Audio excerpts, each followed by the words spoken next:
Hi guys, good evening. 8th August 2020 హిందూలోని total news analysis చూద్దామండి. ఏ ఆర్టికల్ ఏ పేజెస్ నుంచి ఏ ఎడిషన్ నుంచి తీసుకోవడం జరిగింది అనేది లిస్ట్ అవుట్ ఇవ్వడం జరిగింది. ఒకసారి చెక్ చేయండి. ఇక ఫస్ట్ ఆర్టికల్ వచ్చి the return of the Maoist. అంటే ఈ మావోయిస్టుల యొక్క ప్రభావం అనేది తిరిగి పెరుగుతుంది. అంటే మావోయిస్టులు తమ యొక్క ప్రభావాన్ని పుంజుకోవడానికి కార్యకలాపాలు చేస్తున్నారని చెప్పేసి ఇది టోటల్ పేజ్ ఆర్టికల్ అండి, వన్ లైన్ ఆర్టికల్ అనమాట ఇది. సో మొత్తం ఇన్ డీటెయిల్గా అంటే మావోయిస్ట్ అనేవాళ్ళు అసలు ఎలా స్టార్ట్ అయ్యింది, ఆ తర్వాత పరిణామక్రమంలో ఎలా వచ్చింది, అసలు వాళ్ళు మావోయిస్టులుగా తయారవడానికి కారణాలేంటి, వాళ్ళ యొక్క అంటే వాళ్ళు అనుసరించే సిద్ధాంతాలు విధానాలు అవన్నీ గురించి మనం ఇన్ డీటెయిల్గా తెలుసుకుందాం ఈరోజు. సో లెఫ్ట్ వింగ్ ఎక్స్ట్రీమిస్ట్ అంటే ఈ యొక్క left wing extremism in India అనమాట. అంటే లెఫ్ట్ వింగ్ ఎక్స్ట్రీమిజం అంటే ఎక్స్ట్రీమ్ అంటే ఏంటంటే ఎప్పుడు కూడా వివాదాస్పదం ఏంటంటే గొడవలు ఎక్కువగా ఉంటాయి.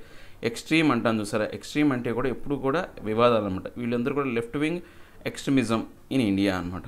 సో దీనికి సంబంధించి ఏంటి అంటే 1920లో మన భారతదేశంలో ఫస్ట్ ఈ యొక్క కమ్యూనిస్ట్ పొలిటికల్ మూవ్మెంట్ అనేది స్టార్ట్ అయిందనమాట. ఆ తర్వాత ఇది చాలా రూపాంతరాలు సంతరించుకుందనమాట. దీనిలో రకరకాలుగా ఉన్నారనమాట. ఎలాగా దీంట్లో పొలిటికల్ స్ట్రాటజీ ఉన్నవాళ్ళు ఉన్నారు. తర్వాత ఏంటి పొలిటికల్ స్ట్రాటజీలో అంటే రాజకీయపరమైనటువంటి ఒక వ్యూహాల ద్వారా వాళ్ళు అనుకున్న సిద్ధాంతాలు ఏవైతే లక్ష్యాలు ఏవైతే ఉన్నాయో వాటి సిద్ధాంతాలను సాధించాలనుకునే వాళ్ళు ఒక రకమైతే. సో అలాంటి వాళ్ళందరూ కూడా ఈ యొక్క కమ్యూనిస్ట్ అంటే ఏదైతే ఈ యొక్క సిపిఐ పార్టీ అనేది కమ్యూనిస్ట్ పార్టీ ఆఫ్ ఇండియా అనే దాన్ని స్టార్ట్ చేశారు. దాంట్లో మార్క్సిస్టులు ఉన్నారు, తర్వాత మావోయిస్ట్ కమ్యూనిటీ ఉంది, మార్క్సిస్ట్ లెనినిస్టులు ఉన్నారు, తర్వాత ఈ యొక్క మావోయిస్ట్ రాడికల్స్ అనేవాళ్ళు రాడికలైజేషన్ ఇవన్నీ కూడా ఉంటాయి. ముఖ్యంగా మనం చూసుకుంటే ఈ యొక్క సిపిఐ ఏదైతే ఉందో సిపిఐ మార్క్సిస్ట్ కావచ్చు, లేకపోతే ఈ యొక్క సిపిఐ పార్టీలు ఏవైతే ఉన్నాయో సిపిఐ సిపిఎం అవి కూడా పొలిటికల్గా చెప్పినాయి అన్నమాట. అంటే పొలిటికల్గా రాజకీయపరమైనటువంటి వ్యూహాలకు సంబంధించినవి. తర్వాత ఇప్పుడు సిపిఐ మావోయిస్ట్ అనేవాళ్ళు వీళ్ళు ఎక్స్ట్రీమిస్ట్స్ అనమాట. అంటే వీళ్ళు ఆయుధాలతో వీళ్ళు ఎప్పుడు కూడా ఒక మన్యంలో కావచ్చు అక్కడ ఉండి ఆయుధాలతో దాడి చేస్తారు. అంటే గొరిల్లా వార్ చేసే వాళ్ళు ఈ యొక్క మార్క్సిస్ట్ వాళ్ళు ఉన్నారనమాట. సో దాంట్లో మళ్ళీ సిపిఐ మార్క్సిస్ట్ లెనినిస్ట్ అనేవాళ్ళు దాంట్లో కూడా ఈ యొక్క నక్సల్స్ అనేవాళ్ళు ఉన్నారనమాట. నక్సలైట్స్ అంటాం మనం. అది ఒక సపరేట్ గ్రూప్. అంటే వీళ్ళందరూ అంటే ఈ రెండు రకాలైనటువంటి గ్రూపులేమో పొలిటికల్ పరంగాను, రెండు రకాలైన గ్రూపులేమో ఈ యొక్క ఎక్స్ట్రీమిస్ట్స్ అనమాట. అంటే ఈ యొక్క ఎప్పుడూ కూడా వీళ్ళు ఏంటంటే వివాదాస్పదంగా గాను అంటే వీళ్ళు తుపాకీతోనే సమాధానం చెప్పాలనే విధానం అనమాట. వాళ్ళదేమో రాజకీయపరమైనటువంటి విధానం, వీళ్ళదేమో హింసాయుతమైనటువంటి విధానం అనమాట. సో ఇప్పుడు మనకు రాడికలైజేషన్ మనకి చూసుకుంటే రాడికలైజేషన్ అంటే ఏంటి అంటే ముఖ్యంగా వైలెన్స్, ఆర్మ్ రెబిలియన్ అనమాట. అంటే వైలెన్స్ ఎప్పుడు కూడా హింస ఉంటుంది, ఆర్మ్ అంటే వీళ్ళు ఆయుధాలతో దాడి చేయడం, ఇలాంటి అన్ని అంశాలనే వీళ్ళ యొక్క ముఖ్యమైనటువంటి స్ట్రాటజీ. ఎవరు ఈ యొక్క లెఫ్ట్ వింగ్ గ్రూప్ అనేవాళ్ళు ముఖ్యంగా ఈ యొక్క లెఫ్ట్ వింగ్ గ్రూప్గా విడిపోయి ఈ యొక్క దీంట్లోనే ఈ సిద్ధాంతంలోనే రకరకాల మార్పులు వచ్చేసి వీళ్ళు లెఫ్ట్ వింగ్ గ్రూప్గా విడిపోయి వాళ్ళు రాడికలిజం, తర్వాత వైలెన్స్, ఆర్మ్ రెబిలియన్ అనే విధానాన్ని వీళ్ళు అవలంబిస్తారన్నమాట. సో నెక్స్ట్ వచ్చేసి నక్సలైట్ మూవ్మెంట్. ఈ నక్సలైట్ మూవ్మెంట్ అనేది ఎక్కడ స్టార్ట్ అయిందంటే ఈ యొక్క నక్సల్ అబ్జర్వైజ్ అనేది మనం చూస్తే కనుక ఇది ఫస్ట్ ఏంటంటే ఈ యొక్క నక్సల్బరీ అనే ఒక పోలీస్ స్టేషన్లో ఈ యొక్క పోలీసులు జరిపినటువంటి ఏదైతే ఆ యొక్క హింసాయుతమైనటువంటి విధానానికి అక్కడ ఉన్నటువంటి పీసెంట్స్ అనేవాళ్ళు తిరగబడి ఆ యొక్క పోలీస్ స్టేషన్ మీద దాడి చేశారనమాట. సో అప్పటి నుంచి అది నక్సలైట్ మూవ్మెంట్ అనేది ఎక్కడ జరిగింది అంటే వెస్ట్ బెంగాల్ డార్జిలింగ్లో జరిగిందనమాట. ఫస్ట్ ఇది వెస్ట్ బెంగాల్లోని డార్జిలింగ్లో జరిగిందనమాట ఇన్సిడెంట్ అనేది. ఆ యొక్క ప్రాంతం ఆధారితంగా ఆ యొక్క పేరు నక్సలైట్ అనే పేరు వచ్చేసిందనమాట. సో ఇప్పుడు ఈ యొక్క లీడర్షిప్ ఎవరంటే ఈ యొక్క విధానానికి అంటే ఈ యొక్క నక్సలైట్ మూవ్మెంట్కి ముఖ్యమైనటువంటి లీడర్షిప్ ఎవరంటే communist party of India Marxist group అనేవాళ్ళు దీనికి లీడర్లు అయ్యారన్నమాట. దీంట్లోనే ఇప్పుడు సిపిఐఎం నక్సలైట్ అంటాం వీళ్ళని. సో ఇప్పుడు మనకి ఈ యొక్క పీసెంట్ మూవ్మెంట్ అనేది ఫస్ట్ స్టార్ట్ అయింది మనం ఎక్కడంటే ఆ పోలీస్ స్టేషన్లో నుంచి స్టార్ట్ అయ్యి తర్వాత భారతదేశం మొత్తం అంటే భారతదేశంలోని సెవరల్ స్టేట్స్కి అనేక రాష్ట్రాలకి ఈ యొక్క విధానం అనేది పాకిపోయిందనమాట. సో ఇక నక్సలైట్ మూవ్మెంట్ మనం కంటిన్యూ చూసుకుంటే ఇది ఫస్ట్ 1969లో మనకు స్టార్ట్ అయిందనమాట. ఇది సిపిఐ మార్క్సిస్ట్ ద్వారా ఈ యొక్క మూవ్మెంట్ అనేది స్టార్ట్ అయింది. దీంట్లో తర్వాత ఈ యొక్క పార్టీలో ఎవరైతే కమ్యూనిస్ట్ పార్టీ అయినటువంటి మార్క్సిస్ట్ లెనినిస్ట్ అనేవాళ్ళు ఈ యొక్క మార్క్సిస్ట్ అనే అతనేమో మనకు సంబంధించిన ఈ యొక్క జర్మనీకి చెందిన వ్యక్తి, ఈ యొక్క లెనిన్ అనే వ్యక్తి ఏమో ఈ యొక్క రష్యాకి చెందిన వ్యక్తి అనమాట. వీళ్ళందరి యొక్క ఉద్యమం ఏంటంటే ఉన్నవాళ్ళని కొట్టి లేని వాళ్ళకి పెట్టడమే వీళ్ళ యొక్క సిద్ధాంతం అనమాట. అంటే ఉన్నవాళ్ళే ఈ యొక్క భూమి మీద ఉన్నటువంటి ఎక్కువైనటువంటి వనరులనే ఉపయోగించుకుంటున్నారు, లేని వాళ్ళు ఎప్పటికీ లేని వాళ్ళుగా ఉంటున్నారని చెప్పేసి ఆ విధానంతో ఏర్పడే మార్క్సిస్ట్ కావచ్చు లెనినిస్ట్ కావచ్చు ఆ సిద్ధాంతాలు అనేవి అలానే ఉంటాయి అనమాట. సో ఈ యొక్క సిద్ధాంతాలతో వీళ్ళు ఏంటంటే గెరిల్లా వార్ఫేర్ అనమాట. ఎప్పుడు కూడా వీళ్ళు గెరిల్లా వార్ఫేర్ అంటే ఏంటంటే ఫేస్ టు ఫేస్ ఎప్పుడు యుద్ధం చేయరు, ఒక సైడ్న దాక్కొని దీన్ని గెరిల్లా వార్ఫేర్ అంటారు. యాక్చువల్గా ఈ యొక్క గెరిల్లా వార్ఫేర్ ప్రపంచానికి పరిచయం చేసిన మొట్టమొదటి వ్యక్తి ఎవరంటే శివాజీ యుద్ధతంత్రంలో ఈ యొక్క గెరిల్లా వార్ఫేర్ శివాజీకి గెలుచుకున్న విజయాలన్నీ కూడా గెరిల్లా వార్ఫేర్ ద్వారా ఉంటాయి. అంటే వీళ్ళు కొండల్లో లేకపోతే చెట్ల చాటున వీళ్ళు దాక్కొని ఉంటారు. ఎవరైనా అంటే అదును చూసుకొని దాడి చేయడం అనేది ఈ యొక్క యుద్ధం యొక్క ముఖ్యటువంటి ఉద్దేశం అనమాట. సో ఇది మనం చూసుకుంటే అక్టోబర్ 1969లో ఈ యొక్క మావోయిస్ట్ కమ్యూనిటీ సెంటర్ అనేది కొత్తగా లాంచ్ అయిందనమాట. ఈ యొక్క 1969లోనే ఈ యొక్క సిపిఐ మార్క్సిస్ట్ ఉంటే తర్వాత ఈ యొక్క 1969 అక్టోబర్లో వచ్చేసి యొక్క మావోయిస్ట్ కమ్యూనిటీ సెంటర్ అనేది లాంచ్ అయిందనమాట. సో దీని ప్రకారం ఏంటంటే ఈ యొక్క ఏ రీజన్స్లో అంటే వెస్ట్ బెంగాల్, తర్వాత బీహార్, జార్ఖండ్, ఛత్తీస్గఢ్ అనే అంటే ఫస్ట్ స్టార్ట్ అవుట్ ఏమో ఈ యొక్క ఏది మౌంటైనియస్ అనమాట, కొండల్లో వెస్ట్ బెంగాల్ మౌంటైన్లో స్టార్ట్ అయింది. తర్వాత ఇది బీహార్, జార్ఖండ్, ఛత్తీస్గఢ్ ప్రాంతాలకు ప్రాకిందనమాట ఈ యొక్క విధానం అనేది. సో దీంట్లో ఇక్కడ ఏంటంటే ఈ యొక్క ఎక్కువగా వీళ్ళు బలగాలు అనేవి ఉంటాయి అనమాట. వీళ్ళు ఎవరైతే ఎందుకు వీళ్ళు ఇలా బలగాలు ఏర్పాటు చేయడం జరిగిందంటే ఆ కాలంలో ఏంటంటే పెద్ద పెద్ద భూస్వాములు అనేవాళ్ళు, రిచ్ ల్యాండ్ ఓనర్స్ అనేవాళ్ళు ఏం చేశారంటే అక్కడున్న పీపుల్ యొక్క అంటే పేదవారి యొక్క నేల లాక్కోవటం, వాళ్ళ యొక్క కష్టాన్ని దోచుకోవటం, వాళ్ళ పంటను లాక్కోవటం, ఇలాంటి అన్ని అంశాల కారణంగా ఏంటంటే ఇలాంటి తిరుగుబాట్లు అనేవి జరిగాయి అనమాట. సో దీంతోపాటు యొక్క వైలెంట్ మూమెంట్స్ కూడా ఏవైతే యొక్క హింసాత్మకమైనటువంటి ఈ యొక్క పొలిటికల్ రాజకీయపరమైనటువంటి అంశాల ఆధారితంగా చాలా వరకు హింసాత్మకమైన ఘటనలనే జరిగాయి. ఆ తర్వాత ఈ యొక్క అంటే బెంగాల్లో స్టార్ట్ అయిన ఉద్యమం బీహార్, జార్ఖండ్, ఛత్తీస్గఢ్లో ప్రాకితే ఆ తర్వాత ఈ యొక్క మూమెంట్ అనేది మన ఆంధ్రప్రదేశ్లో అంటే 1967-72 మధ్యలో ఆంధ్రప్రదేశ్లో చాలా ఎక్కువగా ఉధృతంగా ఉందన్నమాట ఈ యొక్క నక్సలిజం మూమెంట్ అనేది. ఇప్పుడు దీంట్లో ముఖ్యంగా మనం చూసుకుంటే అంటే ఈ ఫేజ్లో నక్సలిజం అనేది చాలా వరకు అంటే 1991 వరకు కూడా హైయెస్ట్గా ఉందన్నమాట మన భారతదేశంలో. వీటి యొక్క ప్రభావం అనేది చాలా వరకు ఈ యొక్క ఐడియాలజికల్ గ్రౌండ్స్ కావచ్చు, వాళ్ళ యొక్క స్టాటిస్టిక్స్ కావచ్చు, ఇవన్నీ కూడా చాలా ప్రభావవంతంగా ఉండేవి అనమాట.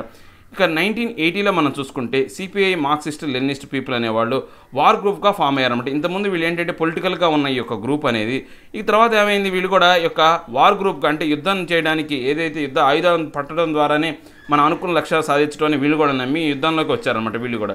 సో ఈ యొక్క ఆర్మ్డ్ స్ట్రగుల్ అనేది 1980 నుంచి 85 వరకు ఈ పార్టీ అనేది పూర్తిగా మనం చూస్తే కనుక ఈ యొక్క దళంస్ అంటే ఈ యొక్క దళాలుగా దళ సభ్యులు అనే యొక్క విధంగా ఫామ్ అయిందనమాట.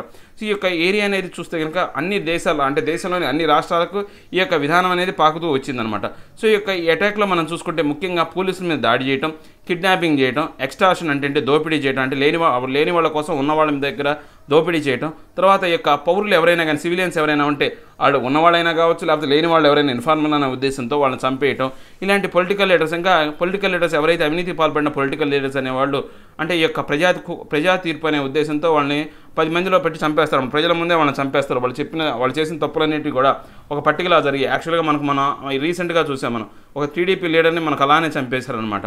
సో అలాంటి విధానాలు అనేవి ఎప్పటి నుంచో ఉన్నాయన్నమాట. తర్వాత ఇక్కడ 1992లో ఈ యొక్క నక్సలైట్ మూవ్మెంట్ అనేది చాలా వరకు ఏంటంటే ఒక విడిపోయిందనమాట, వేరియస్ ఆర్గనైజేషన్స్గా విడిపోయిందనమాట, రకరకాలుగా విడిపోయింది.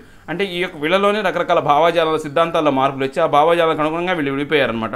సో ఈ యొక్క second phase of naxalite violence అనేది అప్పటి నుంచే స్టార్ట్ అయిందనమాట. ఈ సెకండ్ ఫేజ్లో ఏంటంటే మావోయిస్టుల వైలెన్స్, తర్వాత origin of Maoist violence can be treated 2 fractions of Naxalites. అంటే ఈ యొక్క మావోయిస్టులు ఆర్గనైజేషన్స్లో 2 రకాలైనటువంటి గ్రూపులు అనేవి ఏర్పడినాయి అనమాట. పీపుల్స్ వార్ గ్రూప్ అనేది ఒకటి, తర్వాత మావోయిస్ట్ సెంటర్ అంటే Maoist communist centre of Bihar అనేది. ఇదేమో పీపుల్స్ వార్ గ్రూప్ అనేది మన ఆంధ్రప్రదేశ్లో ఏర్పడితే ఇదేమో బీహార్లో ఏర్పడిందనమాట. సో ఈ యొక్క మావోయిస్టులు అనేవాళ్ళు వీళ్ళు వార్ స్ట్రాటజీ ఎలా ఉంటుంది అంటే వీళ్ళు ఫస్ట్ ఏంటంటే ఒక ఏదైతే నిర్మానుష్యమైన ప్రాంతాలైనటువంటి అరణ్యాలు, కొండల్లో వీళ్ళు దాక్కుంటూ ఉంటారన్నమాట. అక్కడ రిమోట్ ఏరియాస్లో వాళ్ళు అక్కడ నుంచి ఆపరేట్ చేసుకుంటూ వస్తారన్నమాట. అంటే డిఫికల్ట్ ఏరియాస్ అనమాట, ఎవరు కూడా ఆ ప్రదేశాల పోలేని చోట ఉండి అక్కడ నుంచి వాళ్ళు ఆపరేషన్ స్టార్ట్ చేస్తారు. తర్వాత సెకండ్ ఫేజ్లో ఏం చేస్తారంటే వాళ్ళు ఆ యొక్క నియరెస్ట్ ప్రాంతాలు అంటే ఆ యొక్క వాళ్ళు ఉన్నటువంటి ఈ యొక్క రిమోట్ ఏరియాకి అరణ్యాలకు దగ్గరలో ఉన్నటువంటి ఆదివాసీ ప్రాంతాలు కావచ్చు, లేకపోతే ఈ యొక్క ఏదైతే ట్రైబల్ ఏరియాస్ కావచ్చు ఆ ఏరియాస్లో వాళ్ళ యొక్క ప్రాబల్యం పెంచుకుంటారన్నమాట. బాగా ఇన్ఫ్లుయెన్స్ పెంచుకున్న తర్వాత ఆ విధానాన్ని ఏం చేస్తారు అంటే పూర్తిగా తర్వాత ఈ యొక్క అర్బన్ అంటే థర్డ్ స్టేజ్లో వీళ్ళు ఏం చేస్తారంటే ఈ మూమెంట్ని అర్బన్ ఏరియాస్లో వాళ్ళు బలం సాధించి అక్కడ యొక్క పూర్తిగా పరిపాలన విధానాన్ని తమ చేతుల్లోకి తీసుకోవాలని చూస్తారు. కానీ ఎప్పుడు కూడా వీళ్ళ యొక్క అంటే నక్సలైట్ యొక్క అంటే వాళ్ళ యొక్క ఎరా స్టార్ట్ అయిన దగ్గర నుంచి వాళ్ళ యొక్క యుగం స్టార్ట్ అయినప్పటి నుంచి కూడా వాళ్ళు సెకండ్ ఫేజ్ దాటి ఎప్పుడు ముందుకు రాలేదన్నమాట. ఇంతవరకు కూడా ఈ యొక్క విధానంలో వాళ్ళు సెకండ్ ఫేజ్ అంటే వాళ్ళు ఎప్పుడు కూడా ఏది ఇంటీరియర్ ప్లేస్లో ఉండటం, అరణ్యాలు, కొండల్లో ఉండటం. ఆ తర్వాత నెక్స్ట్ ఏంటి ఆ యొక్క రీజనల్ ఏరియాస్ ఏవైతే ఉన్నాయో ఆ యొక్క చిన్న చిన్న గ్రామాలు కావచ్చు, లేకపోతే ఆదివాసీ ప్రాంతాలు కావచ్చు, గూడాలు కావచ్చు, లేకపోతే యొక్క చిన్న చిన్న యొక్క ట్రైబల్ ఏరియాస్ కావచ్చు, వాటి మీద మాత్రమే కమాండ్ ఉంటుంది. తర్వాత వీడు అర్బన్ ఏరియాస్లోకి ఇంతవరకు రాలేదన్నమాట. ఎందుకంటే ఇలాంటి ఆర్మ్డ్ ఫోర్స్ అనేవి ఎప్పుడూ కూడా హింసాత్మకమైనవి వాటి యొక్క విస్తారం అనేది చాలా తక్కువగా ఉంటుందన్నమాట. వాళ్ళ ప్రభావం అంటే వాళ్ళకు అందులో ఈ గొరిల్లా వార్ఫేర్స్ కాబట్టి వాళ్ళకు తప్పించుకోవడానికి అనువుగా ఉండాలి. అర్బన్ ఏరియాస్లో తప్పించుకోవడానికి వీలుగా ఉండదు. అదే అక్కడ ఫారెస్ట్ ఏరియా ఇంటీరియర్ ప్లేసెస్ అనమాట, ఐసోలేటెడ్ ఏరియాస్ కాబట్టి వాళ్ళు తప్పించుకోవాలన్నా కానీ లేకపోతే ఎదురుదాడి చేయాలన్నా కానీ చాలా ఈజీగా ఉంటుందన్నమాట. ఈ విధంగా ఈ యొక్క మావోయిస్టులు అనేవాళ్ళు మన భారతదేశం మొత్తం మీద 90 జిల్లాల్లోనూ 11 రాష్ట్రాల్లోనూ ఈ యొక్క లెఫ్ట్ వింగ్ ఎక్స్ట్రీమిస్ట్స్ అనేవాళ్ళు అంటే ఇప్పుడు 2019 ఫిబ్రవరి వరకు చూసుకుంటే కనుక మొత్తం వీళ్ళ యొక్క ప్రాబల్యం అనేది 11 రాష్ట్రాల్లో 90 జిల్లాల్లో ఉందన్నమాట. ముఖ్యంగా మనం చూసుకుంటే నెంబర్ ఆఫ్ డిస్ట్రిక్ట్స్ అనేది ఆంధ్రప్రదేశ్లో అయితే 6 జిల్లాలు, బీహార్లో 16, ఛత్తీస్గఢ్లో 14, జార్ఖండ్లో 19, కేరళలో 3, తర్వాత మధ్యప్రదేశ్లో 2, మహారాష్ట్రలో 2, మహారాష్ట్రలో 3, ఒడిస్సాలో 15, తర్వాత తెలంగాణలో 8, ఉత్తరప్రదేశ్లో 3, వెస్ట్ బెంగాల్లో 1, మొత్తం 90% అనేది 90 డిస్ట్రిక్ట్స్ అనేవి ఉన్నాయి 11 రాష్ట్రాలు అనమాట. సో మనం ఈ కౌంట్ కనుక మనం చూసుకుంటే ఎక్కడైతే అంటే మన యొక్క విద్య అనేది సరిగా ఎడ్యుకేషన్ విధానం సరిగా లేని రాష్ట్రాల్లోనే ఎక్కువగా ఈ యొక్క కౌంట్ అనేది చూసినప్పుడు మనం అంటే ఎగ్జాంపుల్గా ఒక రకంగా చెప్పాలంటే ఇప్పుడు జార్ఖండ్, ఛత్తీస్గఢ్, బీహార్లో హైయెస్ట్ ఉంది చూడండి 16, 14, 19 అనేది. మిగతా రాష్ట్రాల్లో చూసుకుంటే ఒడిస్సా ఇవన్నీ కూడా డబుల్ డిజిట్లో ఉన్నాయి. మిగతా అన్ని రాష్ట్రాల్లో కూడా సింగిల్ డిజిట్లో ఉన్నాయన్నమాట. అంటే ఈ రాష్ట్రాలతో పోల్చుకుంటే అక్కడ విద్యా విధానం అనేది కొంత మెరుగ్గా ఉంది. సో ఇలాంటి ఎక్స్ట్రీమిస్ట్ గ్రూపులు అనేవి అంతం అవ్వాలి అంటే ముఖ్యంగా మనం దేని మీద కాన్సన్ట్రేట్ చేయాలంటే ఈ యొక్క విద్యా విధానం మీద కాన్సన్ట్రేట్ చేయాలి. అందరినీ ఎడ్యుకేట్ చేయాలి. ప్రజలందరికీ కూడా సరైనటువంటి అవగాహన తీసుకురావాలి మన రాజ్యాంగం గురించి. మన రాజ్యాంగం ద్వారా పౌరులకు ఇస్తున్న హక్కులు ఏంటి, ఈ యొక్క ల్యాండ్ ఓనర్స్ ఎవరైతే ఉన్నారో వీళ్ళ హక్కులు ఎలా హరింపజేస్తున్నారు అనేది ఒక విద్యా విధానం ద్వారా అవేర్నెస్ తీసుకొచ్చినప్పుడు మనం యాక్సెప్ట్ చేస్తున్నంత వరకు ఎవరైనా కానీ మన మీద పెత్తనం చేయగలరు. ఒకవేళ మనం యాక్సెప్ట్ చేయడం మానేసామనుకోండి ఆటోమేటిక్గా వాళ్ళ యొక్క ప్రభావం అనేది తగ్గిపోద్ది అనమాట. సో అలాంటి విధానాలు అనేవి మనం అవలంబించాలంటే ముందు విద్యా వ్యవస్థ అనేది కరెక్ట్గా తీసుకురావాలన్నమాట. So measures of the government ఈ యొక్క విధానం గురించి గవర్నమెంట్ అనేవాళ్ళు ఏ చర్యలు తీసుకున్నారంటే ఈ యొక్క ఏదైతే లెఫ్ట్ వింగ్ ఎక్స్ట్రీమిస్ట్ ప్రాబ్లమ్ని సాల్వ్ చేయడం కోసం వీళ్ళు ఎఫిషియెంట్ మేనర్లో గవర్నమెంట్ అనేది రకరకాల నేషనల్ వైడ్ పాలసీస్ అనేవి, తర్వాత యాక్షన్ ప్లాన్స్ అనేవి, మల్టీ ప్రాన్ స్ట్రాటజీ ఏరియాస్లో యొక్క సెక్యూరిటీ కావచ్చు, లేదా డెవలప్మెంట్ కావచ్చు, ఎన్ష్యూరింగ్ రైట్స్ కావచ్చు, ఆ లోకల్ కమ్యూనిటీస్లో దీనికి సంబంధించినటువంటి ఈ యొక్క పూర్తిగా అవగాహన అనేవి తీసుకొచ్చారనమాట. దీనికి సంబంధించి వీళ్ళు ఏంటంటే ఎక్కువగా పోలీస్ స్టేషన్స్ ఏవైతే ఈ యొక్క మావోయిస్టులు లేకపోతే ఈ యొక్క నక్సలైట్ల యొక్క ప్రభావితం ఎక్కువగా ఉన్న జిల్లాలలో ఈ యొక్క పోలీసుల యొక్క అంటే పోలీస్ స్టేషన్లు అనేవి ఎక్కువగా పెంచారు. ఆ పోలీస్ స్టేషన్లు ఏం చేశారంటే మావోయిస్టుల మీద అంటే వాళ్ళ మీద ప్రతిదాడి చేయడమే కాకుండా వాళ్ళ మీద ప్రతిదాడులు జరపడమే కాకుండా దాంతోపాటు అక్కడ లోకల్గా ఉన్న సమస్యలు ఏవైతే ఉన్నారో అక్కడ ల్యాండ్ ఓనర్స్ కావచ్చు అలాంటి అనేక రకమైనటువంటి సమస్యలు అనే వాటికి పరిష్కారం చూశారనమాట. ఇది మినిస్టర్ ఆఫ్ హోమ్ అఫైర్స్ ద్వారా ఈ యొక్క అంశాలన్నీ కూడా పరిష్కరింపబడడం జరిగింది. సో దాని కారణంగా రోజు రోజుకి వాళ్ళ యొక్క ప్రభావం అనేది తగ్గిపోయిందనమాట. ఈ యొక్క సెక్యూరిటీ రిలేటెడ్ ప్రకారం చూసుకుంటే ఈ యొక్క అంటే ఎక్స్పెండిచర్ స్కీమ్ అనేది కూడా ఇచ్చారు. అంటే వీళ్ళందరికీ మనం రక్షణ కల్పించాలి అంటే మరి అక్కడ పోలీస్ స్టేషన్ నిర్మించాలా, ఆ పోలీస్ స్టేషన్ నిర్వహణ ఖర్చులు కావచ్చు అవన్నీ కూడా ఈ స్కీమ్స్ అనే వాటిని ఏర్పాటు చేశారనమాట. దీంతోపాటు ఫోర్టిఫైడ్ పోలీస్ స్టేషన్ అంటే దృఢంగా బలమైనటువంటి పోలీస్ స్టేషన్ అనేది తయారు చేయడం జరిగిందనమాట. ఈ యొక్క స్పెషల్ సెంటర్ అసిస్టెన్స్ అనేవి లేకపోతే ఈ యొక్క క్రిటికల్ గ్యాప్ ఏదైతే ఉందో పబ్లిక్ ఇన్ఫ్రాస్ట్రక్చర్కి సర్వీసెస్కి మధ్య ఉన్నటువంటి ఆ గ్యాప్ అనేది ఫిల్ చేశారనమాట. సో దీంతోపాటు ఈ యొక్క మీడియా అనేది కూడా దీని వరకు చాలా వరకు సహకరించింది. ఈ యొక్క మీడియా ఏం చేసిందంటే ఈ యొక్క మావోయిస్టులు కావచ్చు లేకపోతే నక్సలైట్లు కావచ్చు నెగిటివ్గా ప్రచారం చేస్తున్న అంశానికి కౌంటర్గా ఈ యొక్క సెక్యూరిటీ ఫోర్సెస్కి అనుకూలంగా తర్వాత ఈ యొక్క మన యొక్క డెమోక్రటిక్ సెటప్కి అనుకూలంగా ఉండే విధంగా మీడియా కూడా చాలా వరకు ప్రచారం చేసిందనమాట.